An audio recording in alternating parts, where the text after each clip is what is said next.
कामराने व्यंगात्मक गाणं केलं असं मला वाटत नाही. त्यांनी सत्यात्मक गाणं केलेलं आहे. जे सत्य आहे ते त्यांनी जनभावना त्यांनी मांडलेल्या आहेत. आम्ही आज सुद्धा बोलतोय, जे चोरी करतात ते गद्दार आहेत. आणि पहिल्या प्रथम मी महाराष्ट्राच्या जनतेला स्पष्ट करू इच्छितो की काल कामराच्या इथे जी काही तोडफोड केली ती शिवसैनिकांनी केलेली नाही. त्याचा शिवसेनेशी संबंध नाही. ही कदाचित एसनशी गटाने केली असेल किंवा गद्दार सेनेच्या एसनशी गटाने केलेली असेल. देवेंद्र फडणवीस यांनी म्हटलेलं आहे की विरोधी पक्षावरच्या आमदारांनी देखील कुणाल कामराचं समर्थन केलेलं आहे आणि मी नाही करत. केलेलं आहे. मी केलेलं आहे ना समर्थन. सुपारी देऊन कुणाल कामराला नाही, आता हे बघा, ह्या सुपाऱ्या कोण कोणाला देतं. मग नागपूरच्या दंगलीची सुपारी कोणी दिली होती? औरंगजेबाचा थडगव करण्याची सुपारी कोणी दिली होती?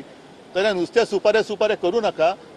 राज्याची वाट लागत चाललेली आहे आणि गद्दारांचं उदात्तीकरण जर फडणवीसांना मान्य असेल तर मला असं वाटतं देव सुद्धा त्यांना वाचू शकेल की नाही. त्यांचं पद हे बिलकुल माफी मागू नये. कोणीही माफी मागण्याची गरज नाही. कुणाल कामराने त्याची भूमिका मांडलेली. आम्ही पण म्हणतो ना, आज मी पण म्हणतो ना गद्दारी केली यांनी. गद्दारी केली आजही सांगतो ना. तर काय करणार का मी माफी मागायला सांगणार ते?